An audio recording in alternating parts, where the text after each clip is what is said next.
Everyone, this is Claudia, and I'm back from a long week of just staying in bed and recovering. But finally, I can sit longer in the chair, so I decided that I'm gonna practice my coloring this week.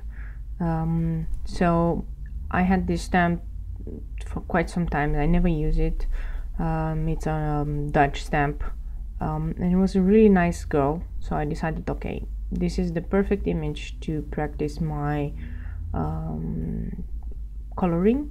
And I've been studying also some other videos and a little bit from some books on how exactly I should actually do coloring with color pencils, because it's a bit different, I guess, than Copic coloring. And the main consensus is that I need to color in only the shadows and to leave as much white as possible, pretty much like a watercolor.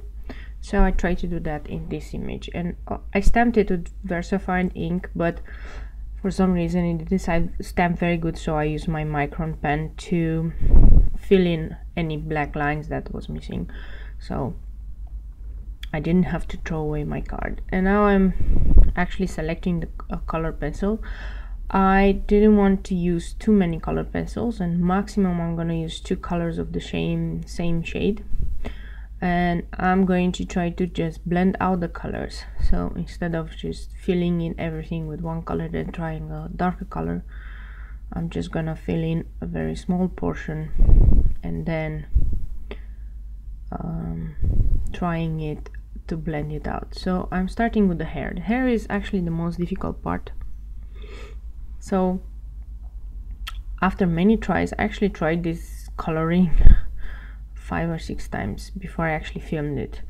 I found out that you need to leave some white, so you need to start with your lightest. So if you want dark hair, you should start with the gray and really lightly color all the parts that are going to be colored, are going to be darker depending where the light comes, and blend those out, but just to leave some parts white. So don't make the entire hair like gray or whatever color you choose. Just put the color somewhere where actually the darkest part is going to be. And the trick with it is that your eyes will trick you anyway to think that the color of the hair is black, and then your highlights will be taking as black hair as well, so you don't have to color those ones in, as you can see me doing here. I'm using a paper stamp, and that's like the Spectrum Noir paper stamp and the Spectrum Noir blending solution. I tried actually to blend.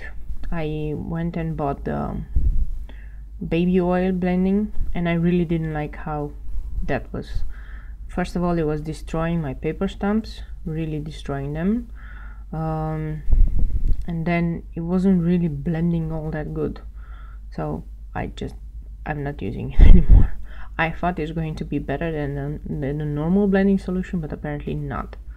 So like I said, the hair is always the biggest problem, and especially when I'm doing darker hair, because I don't really have a really cool black. I need to figure out a very dark black.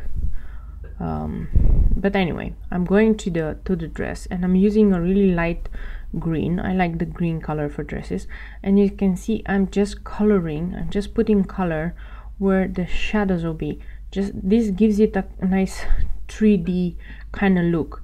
So I'm only coloring the lines where the folding in the dress is going to be, or there where the arms meet up, so it will be a shadow cast by the arms.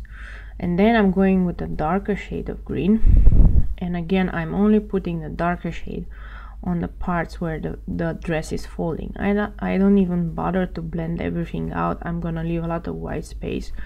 But if you do that, if you can notice now, the dress kind of takes a shape. The dress kind of looks really floating and kind of 3D, you know, it looks like a dress in motion when you do that. And this is the nice part that I found out, that you don't have to color everything in, because your eyes will be drawn anyway to the motion, and then the dress will be filled in by your eyes with the color green, so you don't have to color everything.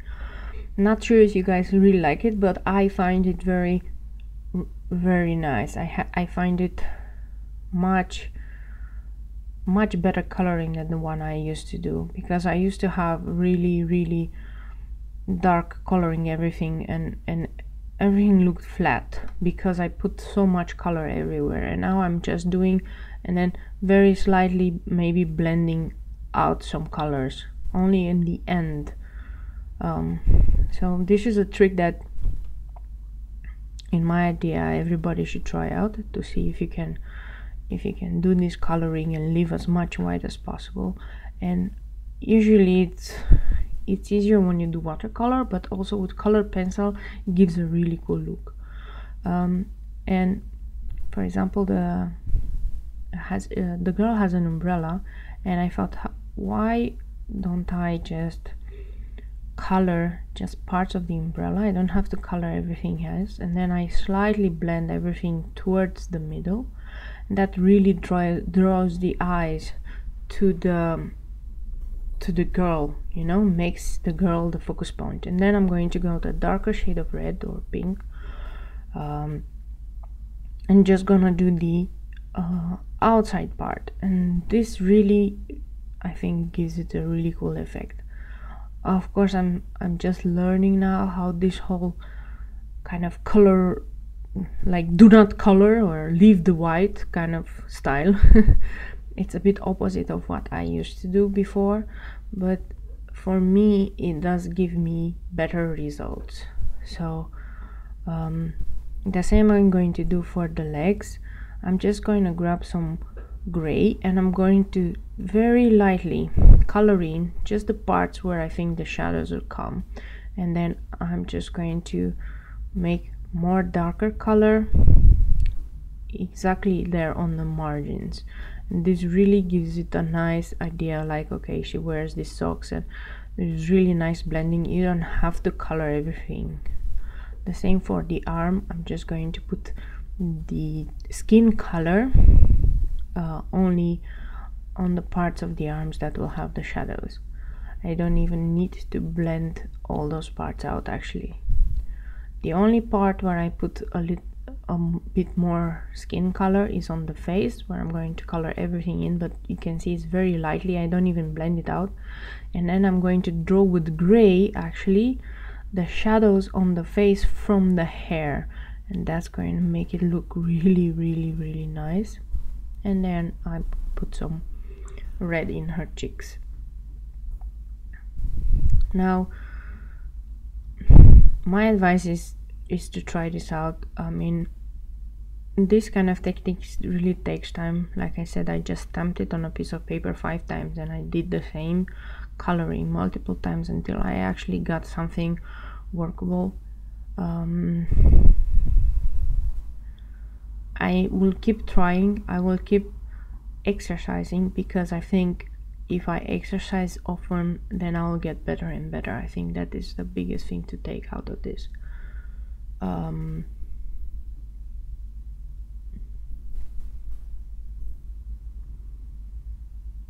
Usually when I use the stamps, I use 1 stamp per color family. So 1 stamp that will do only the reds, 1 that will do only the greens, and so on.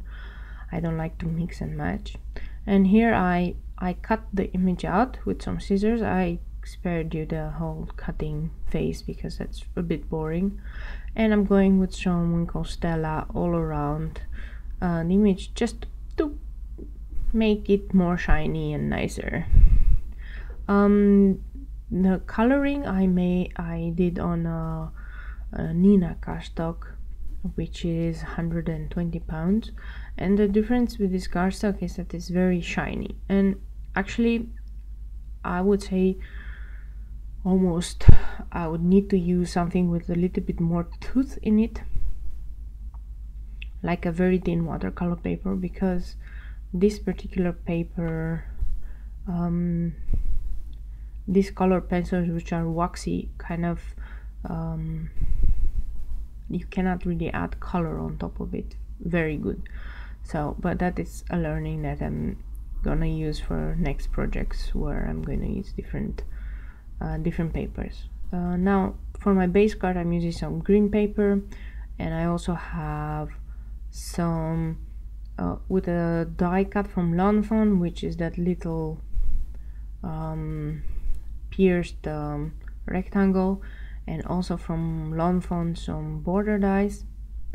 I die cut from some pink color and some green color that kind of complements what I used in the coloring. I use pink in the coloring, I use green, so everything is reflected in my coloring.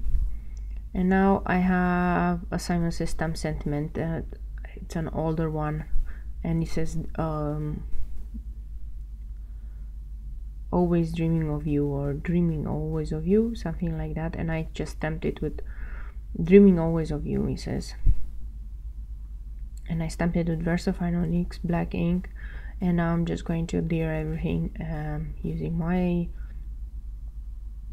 roll adhesive. And the base card, I just left a tiny border of green all around, and I kind of smudge a little bit of ink there on the paper that has the hearts, but I'm going to cover that one up, so it doesn't really matter.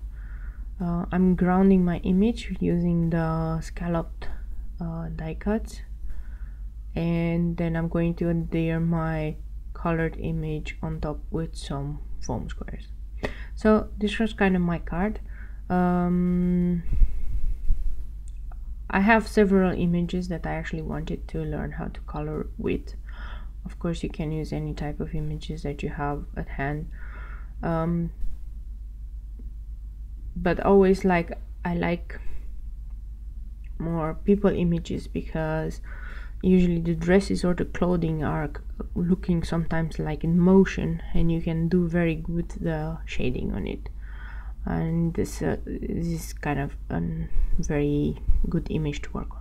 Anyway, if you liked this, and if you like to see more coloring from me, don't forget to let me know in the comments or with a like on the YouTube video. If you like to know what products I used for making this card, the links are going to be on my blog post or in this YouTube description.